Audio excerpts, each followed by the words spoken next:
Hello everyone, today we talk about the Vietnam War as I decided to start a new series about the broader conflict. It will take something like 20 videos probably. Today we just introduce the war and comment fundamentally on the relevance of the Vietnamese conflict and more in general on what can be the benefit of learning from a political and strategical point of view what this war was, right?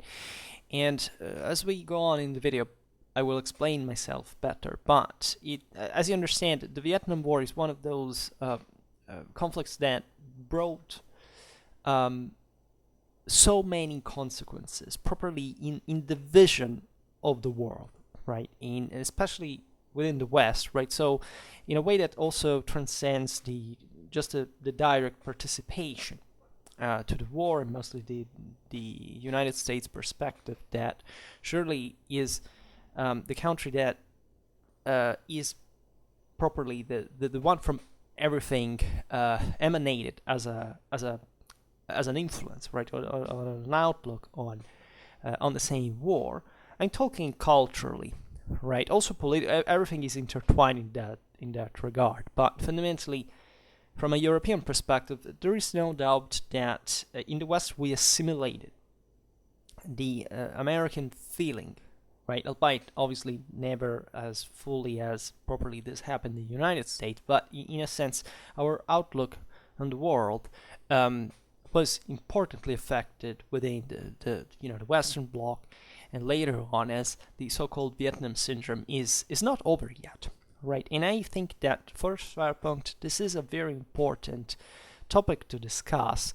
For I'm betting on it for the simple reason that the Vietnam War, among its unique features, had the one of producing fundamentally a major denial, right, towards the same, right? Not only the war was not understood while it was being fought, nor it's properly ever been understood at a mass level, right, by anyone, right, starting from the Americans and even less, of course, for anybody else, at levels that are seriously disturbing, properly in terms of civic and democratic education, passing through a strategic culture, right? This is why we talk about military history. We don't do it for video gamers or for just an abstraction or some kind of crypto political. We want essentially to clarify from an historical point of view what war is, and this is what all we do. Essentially, by commenting every single historical event through the prevalently warfare that is dramatically overlooked in our world, properly from a standpoint of strategical education, right, and to read it in a Clausewitzian sense, right, to make sense of it. That is to say, if the Vietnam War had been properly understood, not only today, the world would be different in spite of the outcome, right? But if things had been properly understood back in the day, the war might have been concretely, realistically won. And I'm speaking from a strictly military point of view, right? That is, yes, there was a way to win the war. And this is the single most problematic aspect, because what eventually brought from the U.S. moral forces to alienate from the war and back out fundamentally, and leave also the disaster that followed, as you know, not just the one that had started since a long time. Vietnam was fundamentally at war for 30 years. It started since World War II, right? And consider Vietnam was known as the Prussia of Asia, right? So that was something about that country that especially in the next videos we will take a look at properly from in terms of a broader military tradition culture standpoint, and why is this the problem? Because of course that moral alienation was produced fundamentally by a sense of betrayal of the U.S. citizens towards their own government, for reasons that are both objectively it was the U.S. politics' fault, but also the same, for example, campaign of disinformation from journalists at the same time. This is such an important topic, and I would like to first of all stress that this series is designed exclusively to talk about the Vietnam War for what it was. As you know, Schwerpunkt doesn't take any side. Like, I can tell you that personally, I'm more generally biased towards, I'm generally pro-American, right? I don't make it a matter of, fixed standpoint because I'm not used to it, but, I'm not here to talk shit about the United States. Unfortunately, I know that there are, right, even statistically among, the 4,000 plus followers that I have, people that are phobic towards any kind, if I say the video, I mostly get overwhelmingly positive response, but already certain comments I got on the video about the U.S. Marines was about the United States, that bad motherfuckers, imperialist, capitalist, whatever the fact. This is not an intelligent standpoint, and Schwerpunkt is not designed for non-intelligent people, right? Even properly in the measure in which if you can't get certain aspects of our world history, I don't have to fix the problem. That is, you can listen to what I say and agree or disagree, but you have to make the work, right? This is not a storytelling channel. This is properly meant to be, a food for thought, that you will have to autonomously digest to make the effort. And having said this, of course, I will present all the sides of the story in properly from a political and strategical point of view. That is not to say, let's counterbalance morally what happened. No, it is to be what actually happened, right, on a historical standpoint. And I'm very interested about this because my audience is overwhelmingly American, right? And I know that even within the United States there are different views. And of course, a topic like this one is exactly what I was trying to finish to comment on, the fact that that sense of betrayal that is also being studied statistically, right? By 1967, already American public opinion was against the war, right? The Americans had started 2 years before, they were, positive, right, majority about the war. Then eventually, if you look at what happened eventually with the disengagement and all this stuff, but let's say gradually, over the years, arriving to the early 90s, there was a complete reverse again. That is to say, the majority of people began to think ever less that was kind of a bad war, a morally wrong war, and, etc. Up to the point that, and I think it's still so, that positively speaking, that war was seen as morally good, right? Here we're not going to express a moral judgment about this, but it's fascinating to observe how, all those protesters, for example, that, had surely contributed to, but not only, right, by themselves, but surely they were the expression of a negative approach to the war, often misinformed as much as, also the government voice at some point was, so much that, what happened with Westmoreland, with Johnson, etc. There were severe issues, right? Even the scandals with Nixon were, later on an extra, let's say, weight over, let's say, the American trust towards its political class, etc. But things changed. The Vietnam syndrome was enucleated, but as we will see, also never quite solved. In my opinion, properly, American politics, when starting to talk about that, started with the wrong foot and fundamentally remaining within it, no matter what, because they had to stress the fact that America was still within that, right? And the prevalent opinion, and I must tell you that part of a consistent part of the reason why I'm making this series is that some years ago I listened to actually a lot of U.S. Vietnam veterans interviews, and I was struck looking at at all of them basically, but that varied generally in terms of education, of awareness, of background, all these things, but that not even one of them, not even one,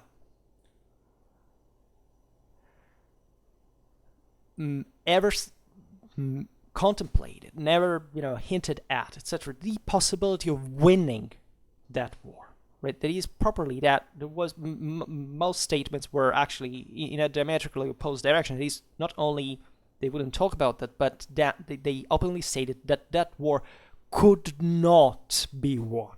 Right, and in my opinion, the Clausewitzian within me, the von Clausewitz within me, is shouting, right, screaming like, "What the hell?"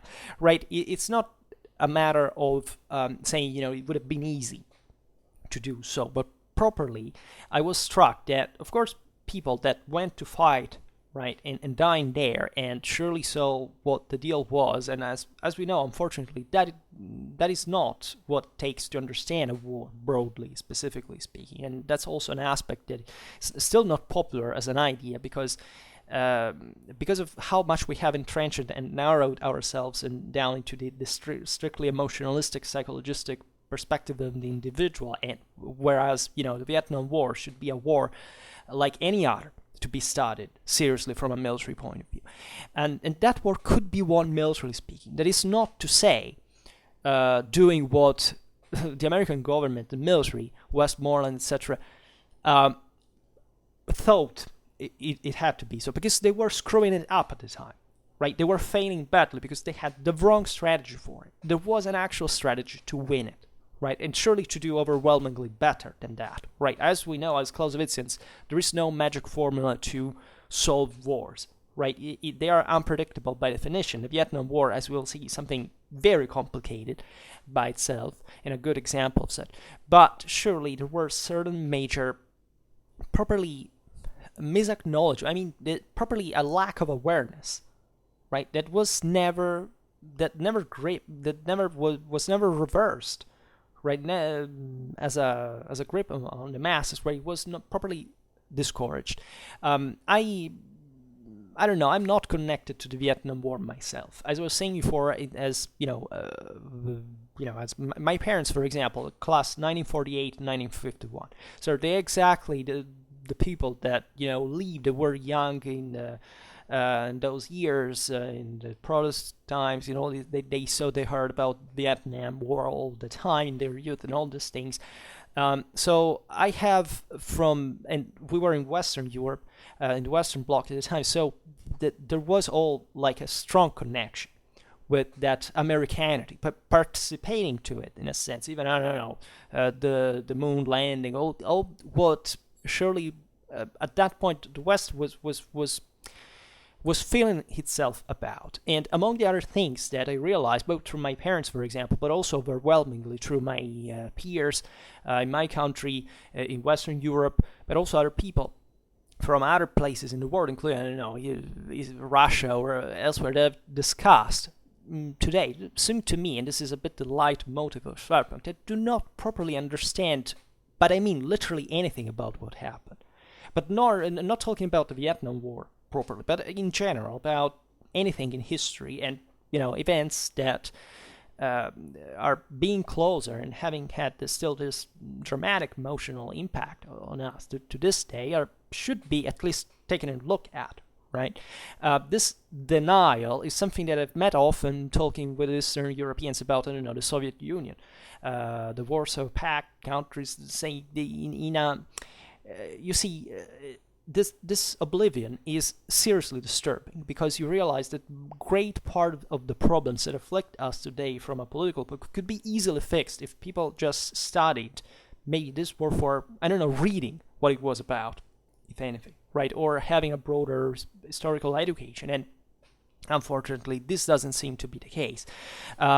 In Europe, in the United States, basically in any other area in the world, right, not just the developed one, but everywhere, people properly do not acknowledge the past. And there is nothing, it has nothing to do. If you think that if you're born in a country, this gives you the right to say that you understand something about that country's history, you're part of the problem, right? Without education. So I presume, I came to know these, that on Schwerpunkt we talk about mostly much more distant times, and probably this series will somewhat bore or even piss off somebody, say, oh, well, I don't give a shit about the Vietnam War, I want to hear about warriors and all these things. And that's another serious problem, is to say, if one doesn't get why we talk about this stuff, it doesn't get properly what I've done since the beginning on here, and why and how, especially, and I get it sometimes through the comments that properly I can even expose people to certain content they simply would not get it, right? And I feel guilty about that, because I say I could have expressed myself better. I can always do better, and that's what I'm generally driven by. And so I thought that talking about the Vietnam War would be very important, and we will keep doing it every once in a while, like, that won't become prevalent. I don't know, we in 1 year we may have not yet finished, right? Even if it's just 20 videos, like, we won't be serially stuck to it, but still, it's important to objectify what we were talking about in the first place, and also about this, especially I'd say about these perspectives in a broader global sense, right? So how many years did pass since 1975? This is 46 years. So 1975, as you know, was the year in which the Vietnam War could be considered officially ended, with the victory of the People's Republic of Vietnam, right, and the consequent reunification of the country, of the two North and South halves. So this seems like a distant event, right? I see that, as I was saying before, you more or less get how old I am, who my parents are, and I see that my audience, in relative majority, has more or less my same age, slightly older. So yeah, we are definitely another generation, right? It is distant. It's not a matter of chronometer. It's literally a lot of things change, and in our world, changes are ever faster and quicker, but also, more, also larger, greater, right? So, and it's as if the Vietnam War, also because of the way it's being represented culturally, right? It seems like belonging to another era, right? Yet it is familiar to us, not just because our parents talk to us about that, but because, for example, of the numerous movies, right? Some of which are true masterpieces, by the way, which have told the story, and that I think we all interiorized, right? So, I mean, the history of cinematography, I mean, Vietnam is one of those themes that, where another, can have different artistical tastes, whatever, but at least, I guess all of us love one Vietnam War-themed movie. And normally these films emphasize the human, psychological and personal aspects of those who were involved, right, as it is natural in a cinematographic representation. I won't digress on the problems that exist with that, but it's obvious that the Vietnam War has a much broader history that can be encapsulated in the 2 hours of a film. Maybe in these videos we will talk about certain movies because they are important. They stress different aspects, different shades of the Vietnamese conflict. But it's obvious that the general picture tells us not the story of what was happening in the high command, or with a broader look at the world, etc. It's mostly an individualistic story. It's mostly what also we have interiorized as FPS players, and the general popular cultural approach that you can see even in movies today. It's all concentrated, like the camera focused on just a single guy, and whatever the rest is happening doesn't matter. Like, that's shrinking some of these movies are actually beautiful, and I always say, it's about the artistic value, not the historical accuracy that really matters when we talk about that, because simply it's naive, to say the least, to pretend to learn history or to see how it was through a movie. Movies do not do that. They're not meant to do that. Just people trick themselves into the delusion that they can't do that without studying history, of course. But even more like, let's say, I guess that movies captured deeply the Vietnam syndrome in this regard. They're mostly U.S. movies, right? And there is this very strong introspective perspective that is extremely important, because it highlighted also other aspects that, for example, had always existed in a sense. Think about the two world wars, etc., about, I don't know, post-traumatic stress disorders, etc. Vietnam kind of put that on the fore dramatically in ways that also have to do with the development of modern, psychology, psychiatry, all these things, but in a more aware sense. In World War II, these things were barely understood, as you know. But the problem is that we cannot just we would be amazed if we had the willingness to properly and honestly objectivize how much we are influenced sometimes by cultural things and not really by historical knowledge or awareness. And this is the whole point of this series, right? We have to tell the story of the war, right? That's the only way you can study a war. It's not about studying weapons or single small unit tactics or all these things. You have to understand it from top to eventually to bottom in an ever more specialistic sense. But you have to get the essentials right, because if you don't get those right, you can't even know very well something minimal, right? And about that, but you will lack the broader understanding. And I say with the utmost respect for any person who fought and died or had any negative consequence deriving from the Vietnam War, that as for any war in history, participating to that war has by itself, like an average trooper, boots on the ground, has virtually nothing to do with understanding that war, right? I'm sorry about that. It's not me acting arrogantly saying, the guy believes he knows better. Well, that's the reason why we have, scholars that spend a lifetime studying these things and that can surely base themselves, still fortunately, on individual,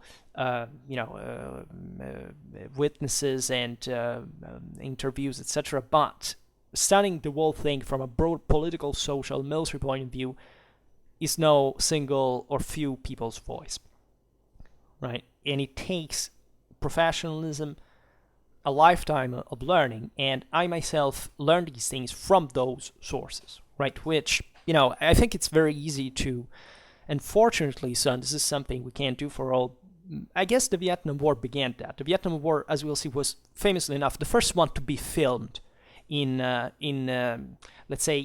direct connection with what was happening on the field, not just an elaborate kind of propagandistic thing. The people began to see the horrors of war for what they were, not the glorified representation that was anywhere in the world still there. Like in the United States, were the first ones to open to that, by the way. So there is no hypocrisy even in here, and we have to appreciate that. So the point I was making is that there is a larger landscape that we must be aware when talking about the Vietnam War. Vietnam was continuously at war from the Japanese occupation of the colonies of French Indochina during World War II until after reunification, when Vietnam, after invading Cambodia in 1979, clashed with China, formerly its ally, right? And in 1980, US President Ronald Reagan denounced the need for his country to fight the what had been properly spotted in, correctly, but in a sense also banally, as a moral problem by analysts, as the Vietnam syndrome. I mean, the fact that the United States were definitely the greatest power in the world, still are, economically, technologically, militarily, etc. They realized from this analysis says the problem was a matter of will, was a matter of moral forces. Surprise, surprise. Von Clausewitz. What do you study him for, by the way? And the question is, why do we forget about that all the time? Every war is about that, right? No war is about economy or technology. Technology is particularly even less than everything else, or the same military strength on paper, right? These are dramatically important things, but they are virtually irrelevant in front of the moral force standing behind them, the motivation, and all the capacities that develop on that base, right? So 10 years later, another president, George Bush, could declare that such Vietnam syndrome had finally been eradicated. When? Well, with, Operation Desert Storm, January 17, February 28, 1991, when a US-led coalition had just liberated Kuwait, occupied months earlier by Saddam Hussein's Iraq, putting an end to the Gulf War. Right? It literally said, the Vietnam War, the Vietnam syndrome has been now, buried under the sand of the Arabian desert. Right? So, what this disease was and why a complete recovery should be, should still, using it at the present, I guess it's not wrong, a primary goal for the United States was explained by Ronald Reagan himself, because the Americans could be, quote, forced to fight again, right? And they were in full Cold War still, and by the way, in a dramatic moment. Like the beginning of the 80s were pretty tough times, right? They economically, politically, was a freaking mess, and also that 1983 with Able Archer, we went the closest to a nuclear holocaust, right? Not with the Cuban Missiles crisis, etc. That we risked more consistently there, and 84 was the last useful moment in which the Soviets could have, if they had wanted that, but that's another matter. In fact, launched a mass scale invasion of Western Europe, because and if this had happened, quote, we must have the means and the determination to prevail, or we will not have what it takes to ensure peace. We will never again ask young Americans to fight and risk dying in a war that our government is afraid of letting them win. Right? So this phrase is, of course, the purpose is commendable because it's a serious issue, right? As we know, as Clausewitzians, you cannot reject. It's not even a matter of will, right? Politics by itself always has the violent option at disposal because it's ingrained in our genetical, essence, right? Violence is always there, even whether we like it or not, right? We could be dragged in, right? And when things go bad, humans tend to do things that you can't really stop in that sense. So definitely, in a major confrontation between nuclear powers, like it was at the time, of course, Americans could have been forced to fight again, like together with the rest of the world, right?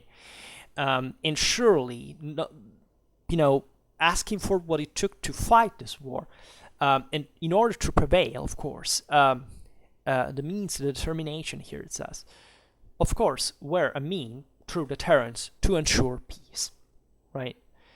And we could expand on certain aspects of this, that is to say properly, what is the purpose of a nuclear arsenal? And seemingly, even if you look from certain recent political episodes, it doesn't seem people really understand, right? Because, again, asking them to even just to read the Vom Krieg, not even to study at some point, it's definitely too much to ask, to the average 21st century lazy ass.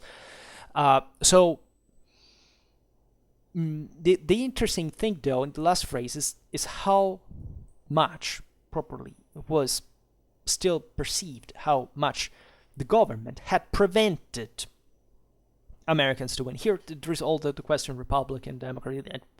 I can't digress on that, but on whom had wanted the war, for which reasons, how they had bailed out, and who had disengaged, and all this stuff. But properly, you understand that here, especially this last phrase, is an all in American problem. That is to say, basically this is the narrative of the betrayal. The government was afraid to let them win, right? Which, if you considered what was the problem concretely, was not exactly the question, right? Because it was Americans that didn't want that war to go on altogether, right? And the strategy was fucked up. They had gotten wrong. There's nothing that they could have done better. As I was saying, the war could be realistically won at some point, and not with the body count ratio to Westmoreland believe. No, in an intelligent way. Here we're talking about. So, and in fact, despite Reagan's determination and Bush's optimism, still the Vietnam syndrome would be heard again in subsequent years and up to the present day, a sign that this event has left very solid traces in our world, right? And consider that, just think about what happened in Somalia 2 years after Desert Storm, or what began since 2001, and how much, Iraq and Afghanistan not just re-evoked the Vietnam syndrome, creating properly a bond, kind of a thread or connection between the two things, but properly and exactly for having switched to back, if you want, to the same mistakes in some instances that are essentially of strategical nature, right? They are not of moral problem. Like wiping the hell out of Saddam Hussein. Doesn't matter how the war eventually went. That's a strategic problem, how the coalition handled it or mishandled that. But it was a positive thing, right? To free a country from a freaking bloodthirsty dictator is something sacred in nature. And I have absolutely I perfectly agree with kind of the almost religious political culture in the United States. But the question here is that while, after the Vietnam War, especially starting from Reagan, there was this new doctrine essentially of a rapid intervention, right? Grenada was done exactly to make that flash and show politically, without even asking the Congress, and also, stepping into essentially Her Majesty, the Queen of Britain, for that matter, right?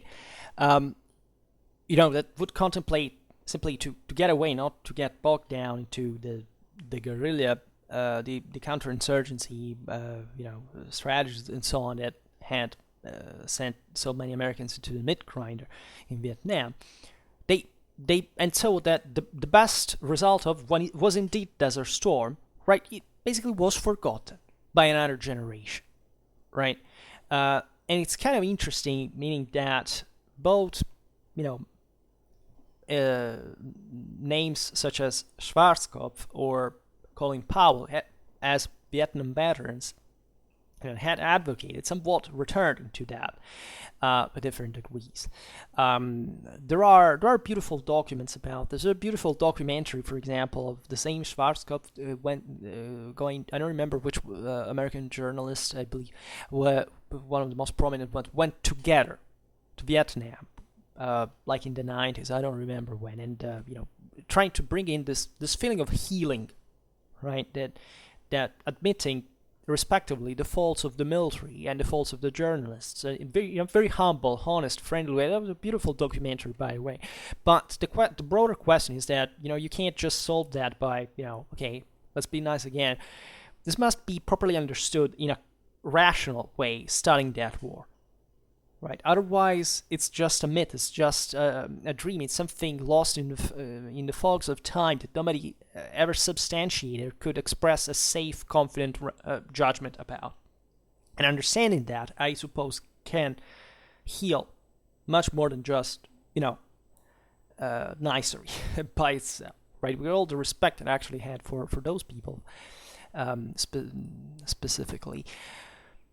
In fact, as I was saying before, despite Reagan's determination and Bush's optimism, the Vietnam syndrome has been heard basically to the present day, a sign that such event has left very concrete, tangible traces in our world. And I would just like to make you reflect. Of course, there are conflicts of different scale, but the temporary attitude to what happened, for example, in Afghanistan, right? That is coming to a dramatic end currently, or the same Iraq. I mean, also, in my opinion, the higher degree of who cares that has been spreading among the world, right, altogether. But we could say more, that is, our contemporaneity cannot be interpreted without understanding the Vietnam War and what it represented, as we were saying, not only for the United States and Vietnam, which were the countries most directly involved, but for the rest of the world, right? And a superficial and schematic observation of this war could be misleading. It was an episode of the Cold War, right? And now that era itself seems and is distant in time, right? In part just because, as I was saying before, I guess that most Eastern Europeans are kind of in denial, and even there was exactly because there was a Soviet Union or socialism broadly in the Warsaw Pact, and how was the broader cultural, educational, civic consequences of that have not been fixed yet, not even addressed by a certain standard for political reasons, like not pissing off certain countries to pressure them exactly because of such problems, again, into the Russian sphere of influence. This is happening in the European Union, and it's just ridiculous how we're basically getting them in with easing fundamentally their economical growth, etc., but not giving an utter damn about what certain beliefs have properly remained, and properly lack of understanding of certain realities is from both sides, right? And in the Cold War, in this regard, think about that. It seems even more distant from us than that remote corner of Southeast Asia that was the theater of the same war, right? And if the estimates of that vary between 1.5 and 3.5 million, of which 318 Americans still leave us petrified, the two world wars of the 20th century, with their deaths that numbering the tens of millions, seem to weigh enormously more in the cold balance of history, not to mention the genocide perpetrated by the Cambodian Khmer Rouge against their own people, which caused the same number of deaths as Vietnam, but on a much smaller population, by the way, right? The same Korean War. It was actually, if I'm not wrong, 38,000 Americans killed. Well, and many more others in other nationalities. Well, that left another mark. And South Korea definitely is a success of westernization and democracy, liberty. As we will see, this can be said extensive for Japan, for the Philippines, for many countries that eventually wouldn't buy into the communist promise for their best. So one could ask, why then is the Vietnam War so important, right? So you see, however cynical it may seem to us, the historical relevance of a conflict is not measured only in the terms of number of victims, and not even in terms of its more or less peripheral geographical location, but on the basis of an evaluation of the influence it has exercised and on how it shaped the world, right? And using this yardstick, the Vietnam conflict was certainly among the most important events of the second half of the 20th century. So as you know, the war took place during the turbulent 60s and has closely intertwined its course with the telluric cultural and social upheavals that characterized that decade. The incendiary mixture of Vietnam, the counterculture, and the civil rights movement caused a bitter crisis in the US political body, with equally acute repercussions in the rest of the world, starting with Western democracies themselves. In 1968, with a wave of protests followed by violent riots and the assassinations of the likes of Robert Kennedy and Martin Luther King, social tensions grew to such high levels that many observers were convinced the United States was now on the brink of a second American Revolution. And the poor results of the American military engagement in Vietnam had caused a change in popular opinion about the war, and by 1967, already just 2 years after the arrival of US combat troops, American citizens opposed to their stay had outnumbered those in favor. This is even before the Tet Offensive. It was properly, a shift that had taken place fast, right, from a previous support to the war. So, as you also know, the United States began a slow and difficult withdrawal from a war that it felt they could no longer win. Right? And in the years since the end of American involvement in the Vietnam War, it has become clear that the conflict has represented a watershed in world history, with effects such as Cambodia's death camps and the ethnic cleansing of Hmong tribes in Laos, social and political upheaval in Europe, about black and red terrorism, the economic crisis of the 1970s, and much more.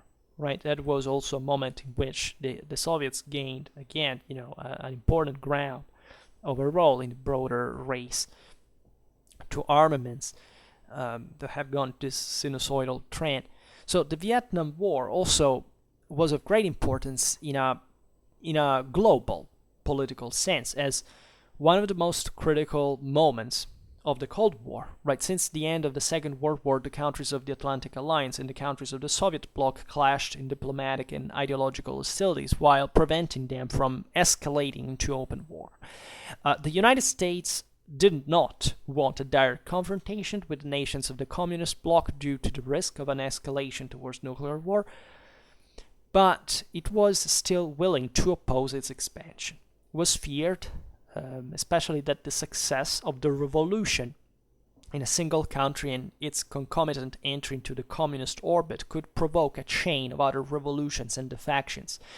As when a domino tassel falling causes many others to fall in a row. That was the doctrine since, even since Eisenhower had, they were about, as we will see, especially in the next videos, the American assistance to, to Vietnam, first to the French, then eventually to the so-called democratic Vietnam, who had been consistent since a long time, right? And also properly the mismanagement of that relation broke to the Vietnam War in a broader sense.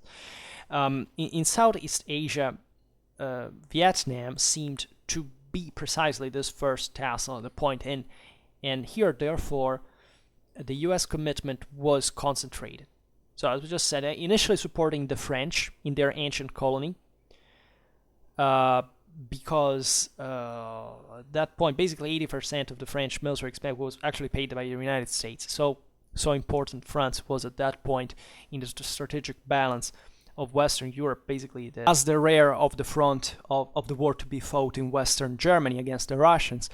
And then, eventually, after the French defeat, with the direct American commitment in Vietnam. So it will then be seen, however, that the reunification of Vietnam and its accession to the Soviet bloc did not bring the feared consequences. Right? During the years of the American intervention, in fact, the Asian nations allied to the United States had strengthened, rejecting the revolutionary impulses. So as we will see in a sense, the Americans obtained what they wanted, because even if the communists won in Vietnam, there weren't other countries basically taken over by communism in that way, paradoxically. But this narrative, of course, was definitely not popular. But leading counter the Western side, the Western camp, the United States decided at that time to counter the perceived threat of the spread of communism all over the world by relying on the containment strategy system. The fight against communist expansionism could be active and contemplate the use of armed force, but in any case, the direct involvement of the superpowers had to be avoided, and with it, the danger of an escalation towards a global nuclear war.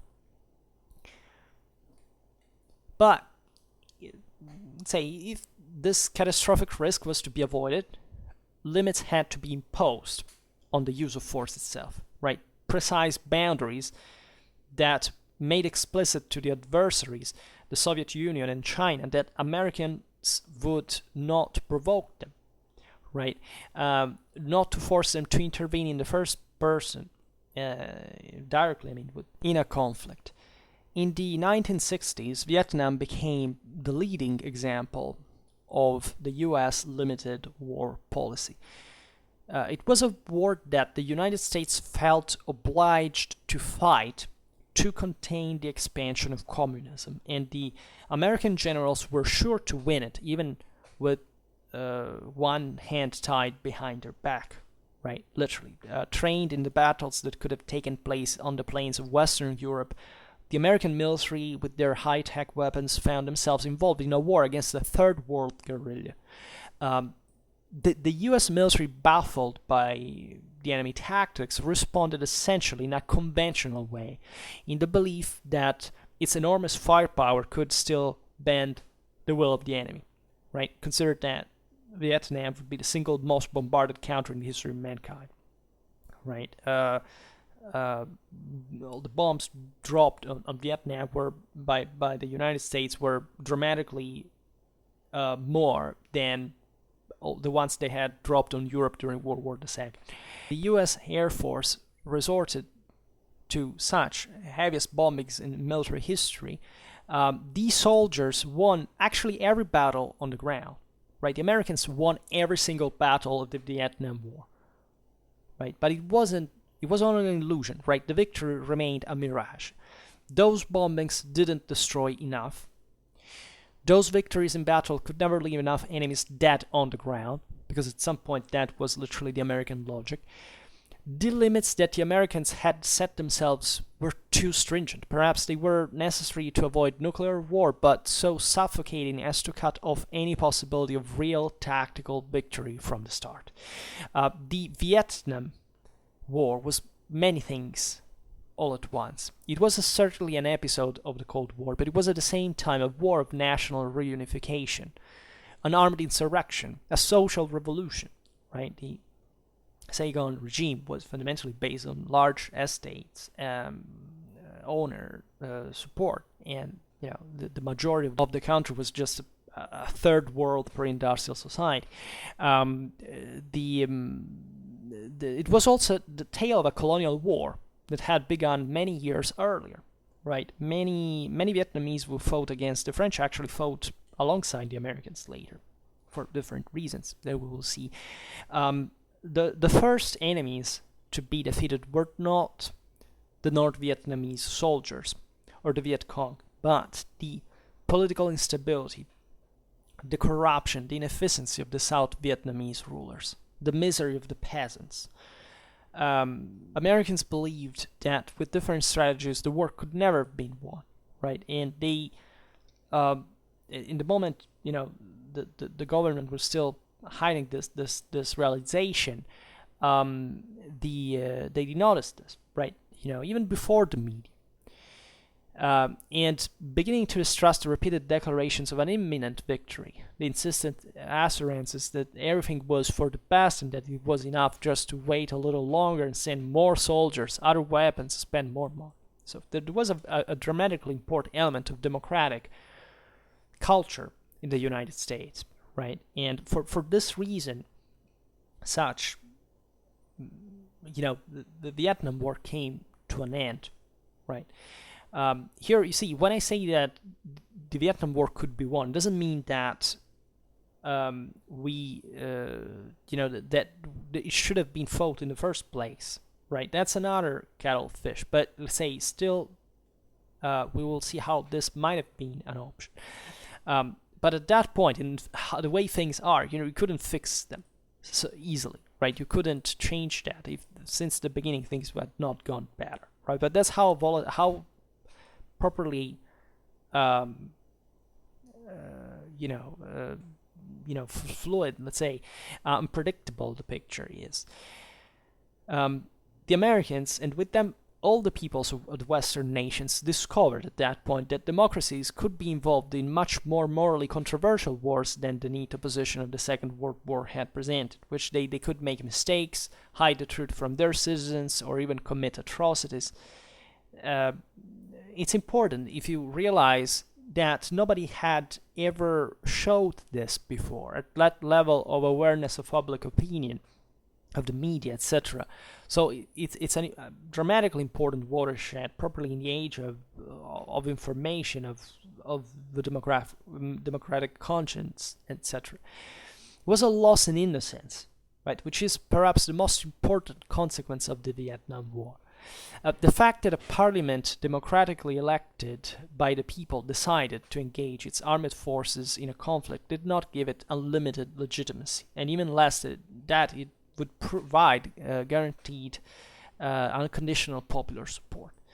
The military understood the lesson by applying it during the Gulf War, as we've seen, allowing President Bush to deliver his triumphant declaration at the end of the Vietnam Syndrome, right? A generation of senior officers, Vietnam War veterans such as, remember before, Generals Colin Powell and Norman Schwarzkopf, had secured a clear goal, right, shared by the participants of a very large coalition, accumulated large military forces and waged a short and intense war with them, immediately withdrawing after winning victory and disarming the enemy.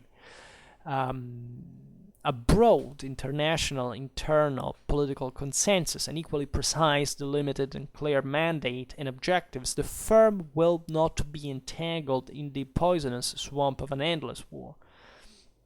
The conviction that a military victory cannot be achieved without a political victory. Features that the Vietnam War had lacked, right? But the lessons, as they are learned, can also be applied only partially, or badly, or even forgotten, and the events of today leave us some reasonable doubt that this in fact has happened. The Vietnam Syndrome is still present in American society and in all democratic societies, perhaps because it cannot be eradicated, but rather it is now an integral part of their deepest nature. And this is a problem, right? Because it's like an untreated illness in a sense. It's a trauma. Also, the question of who won and who lost the Vietnam War, right? And even more so on the causes of victory and defeat. This cannot have a simple answer individually. Basically, everybody lost the Vietnam War, right? The list of losers could be very long because there are really good reasons to include all the actors who participated in various roles and in insight, even those who did not participate. After the war, Vietnam, now unified and with a single flag and a single government, heavily discounted not so much and not only the cost of the war, but above all the Soviet-style 5-year plan that forced the population of the new state to privations even worse than those that they had suffered in the previous years, right? I mean, certain aspects and inside of communist policy are just probably the single greatest shame in the history of mankind. Between catastrophic incompetence and runaway corruption, Vietnam remained one of the poorest countries in the third world for decades, like literally starving, and even today it is far from prosperity. The communist regime could boast of having made the greatest world power flee, but the people verified on their own skins that their desire for war was not exhausted. In fact, Vietnam invaded pro-Chinese Cambodia, and another conflict broke out on the border with China itself, right? It was a betrayed ally, and therefore to be included in the list of losers, despite the help received. China had never had an interest to properly go at war with the United States in Vietnam, right? Because after Korea, simply they knew that that was a cost they couldn't afford. The Vietnamese exploited this. These were Chinese states, for other states, and they acted strongly on it. Also, in the same Vietnam, there was not even an attempt of national reconciliation. Like the dead were erased by bulldozing their graves. The living forced at best to re-education camps, tortured and killed at the worst, right? Always remember this, that fascism, Nazism, and communism are the reason for which every single human being on earth should wake up in the morning and feel ashamed to belonging to this species, even if they had nothing to do with that. The Vietnamese who believed in the revolutionary dream were also defeated. But more than any other, the hundreds of thousands of boat people, so-called, who died at sea, right? Something like between 200,000, 400,000, trying to escape their country, followed by 700,000 who managed to land alive in countries like Thailand or Malaysia, actually surviving for years as unwanted guests before obtaining a visa for the United States. There's over 1 million people, Canada, Australia, and France, to start an existence worthy of such name, right? Also, the whole Indochina was defeated because of the Khmer Rouge death camps where the genocide of a people was carried out. Across Indochina, at least 3 million people fled to other countries, and the crisis only ended in 2008 when the last 200 refugees in the Philippines were removed to Canada, Norway, and the United States. What about the Soviet Union in all this? Well, this was perhaps less defeated than others, but surely not victorious. In Africa, Angola, Mozambique, and Ethiopia followed the example of Vietnam. Right, they entered the Soviet bloc, famously enough, in the 80s. It was a very important, a revival in the continent, but it was neither sufficient nor functional to guarantee its survival in the face of the pressures of history. Right, the Soviet Union basically buried its own grave historically. Like, they screwed up every single economical policy they made. They were cancelled in 1989 together with the Berlin Wall, less than 15 years after the end of the Vietnam War, not to mention the little or nothing that the Soviet Union had learned from the American mistakes in Vietnam by going to invade Afghanistan, right, to support a friendly government that installed itself in a coup, by the way, and remained there for more than 9 years from December 1979 to February 1999, leaving 15,000 dead. That is, the brightest genial idea to impose a socialist government in a tribal Islamic state, right? And I'm going to tell you that that's not really a good formula. The whole world was also defeated. Yes, we all lost something because of the Vietnam War.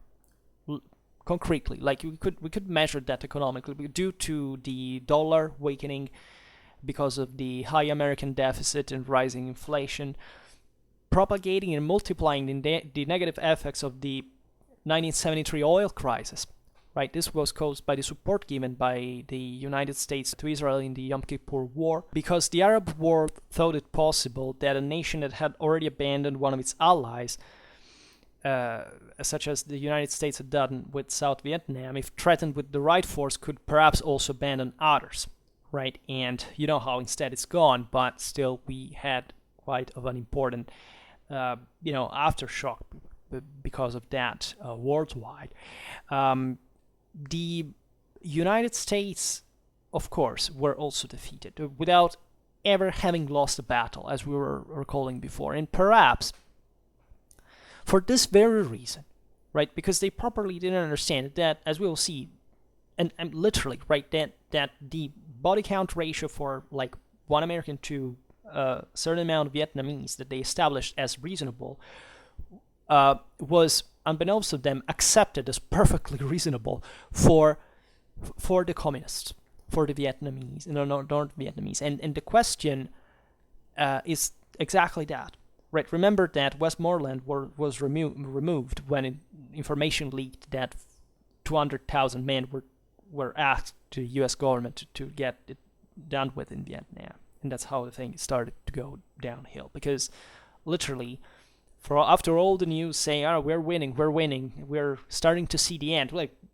that offensive arrives, and that didn't quite look as if they were winning. Definitely, it doesn't matter how concrete also the strategic gains were of the North Vietnamese. Still, talking about moral forces, you understand the switch that occurred. So, from a strategic point of view. In fact, the only clear idea in the various administrations that followed one another from Truman to Nixon was the doctrine of containment and the associated dominant theory. From this point of view, as we were saying before, paradoxically, the Americans were winners because nothing had happened, no dominoes had fallen. The war years had allowed the American allies in Southeast Asia to consolidate their society and their economy, to give themselves a political backbone capable of resisting the winds of revolution and the siren song of the Cold War.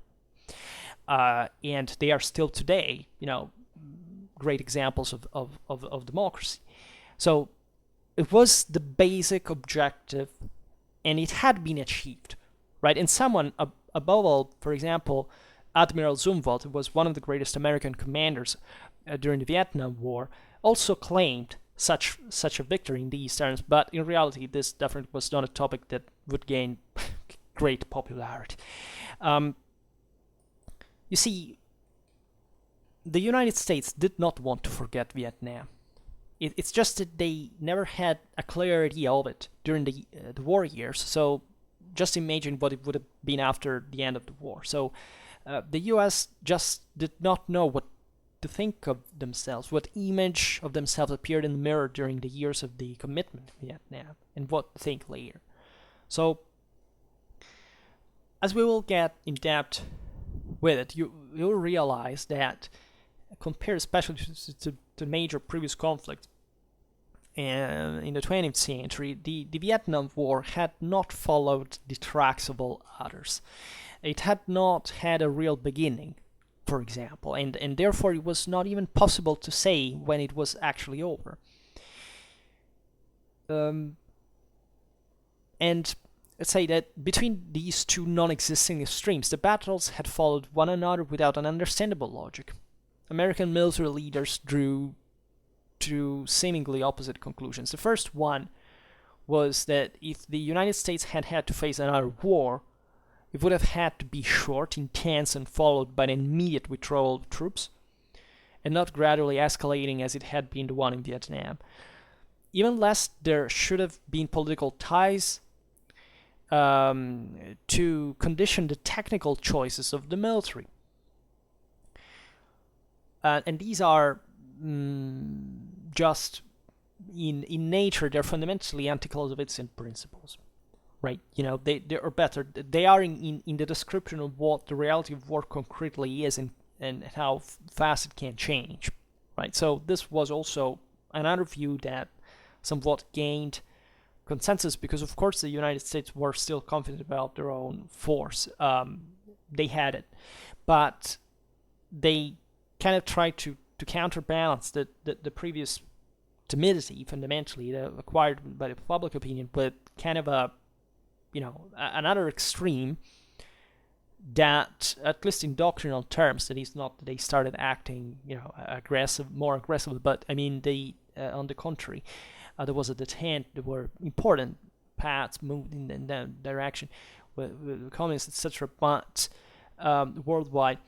But still, there was also kind of a over obsession. Think about, I don't know, the Delta Force incident in Iran, or this obsession towards the hyper, the minimalizing, the micro operation, the sense of the ultra, that is also losing a bit the idea of a major, strategical, how to handle a major strategic commitment, right? Desert Storm actually proved at that point that that was the peak of American superiority in history.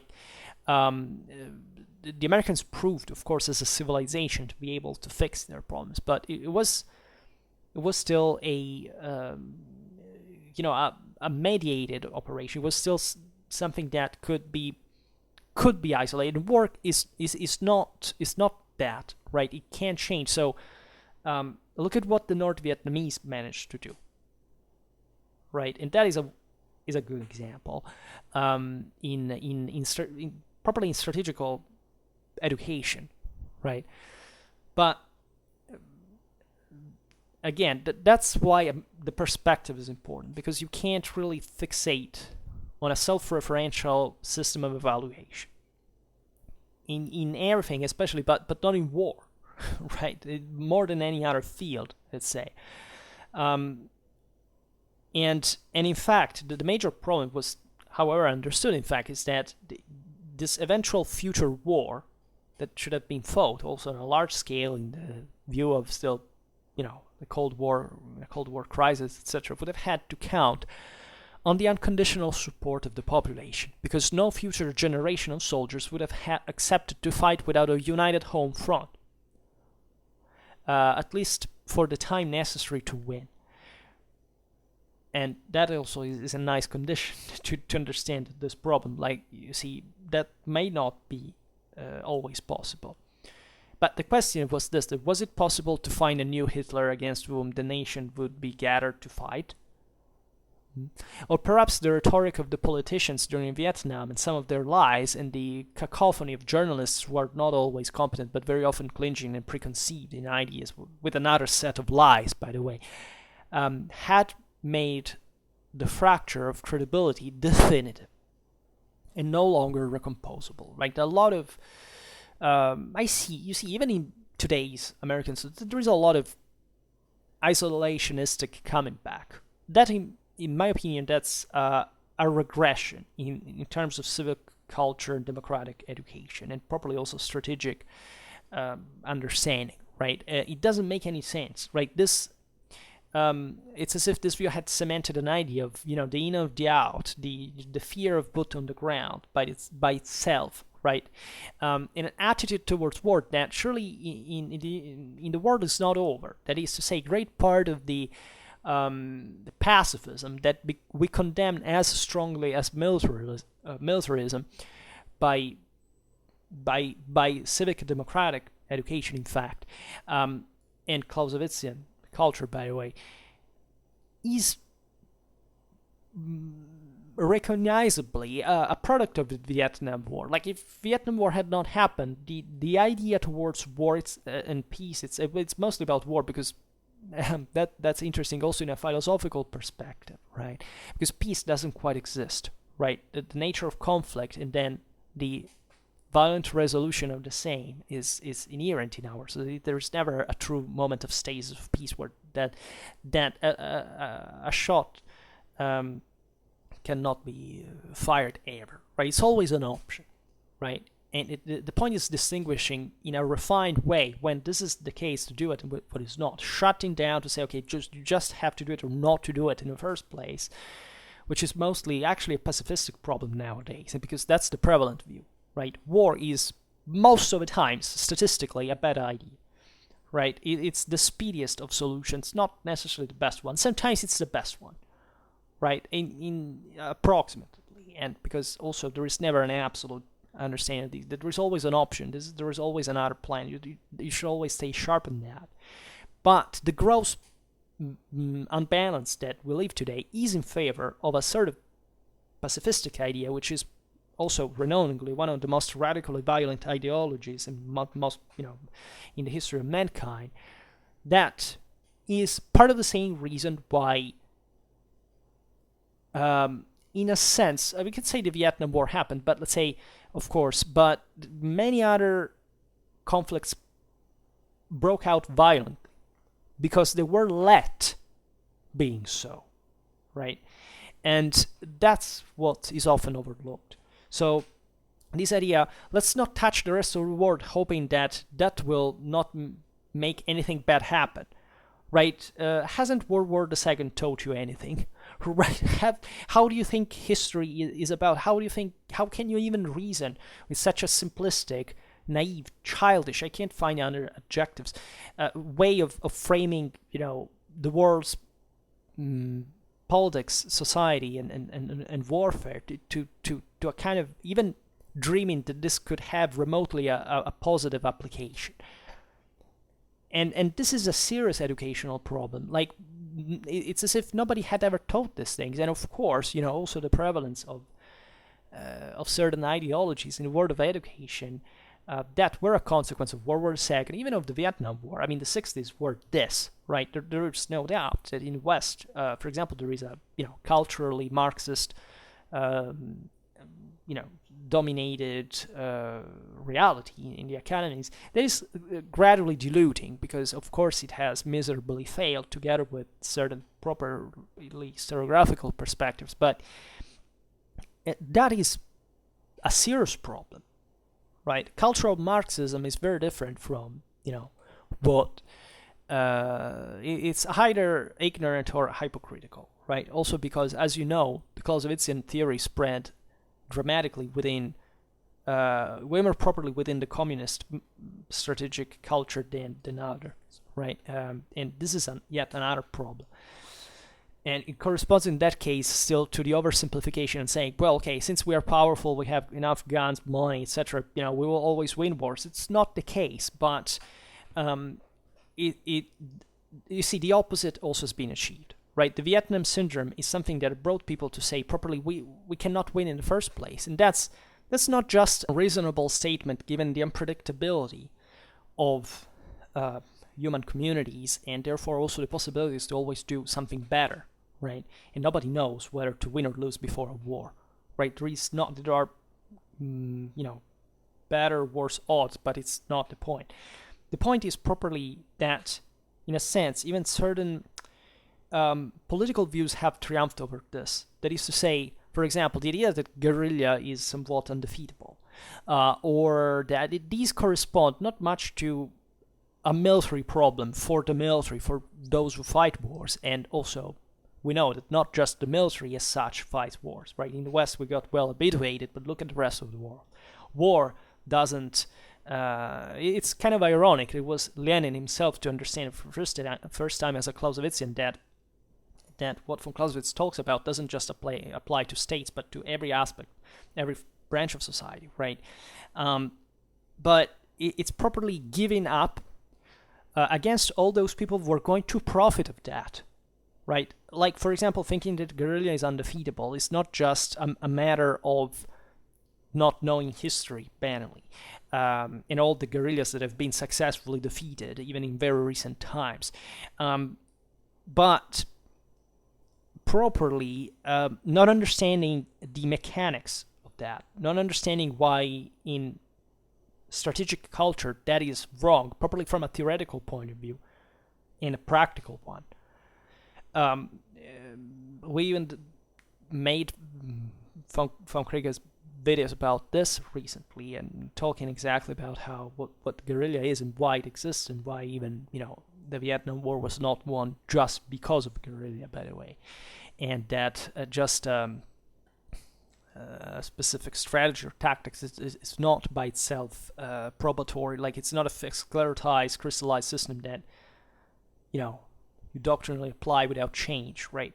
Things are dramatically fluid, right? Guerrilla eventually is meant to pass through the counter, have wearing out the enemy and then pass through a counterattack in open field, because otherwise you can't accomplish anything from a strictly military point of view. Then, of course, politically speaking, you can have guerrillas that are successful because people fundamentally get out of certain situations. But again, the problem is the motivation laying behind that, and why these people do it, why they don't go on fighting, why they didn't even start a war, what is that they were hoping for, right? And this is not, you see, a problem of whichever political entity we're discussing, or whichever war. So this is properly a problem of individuals.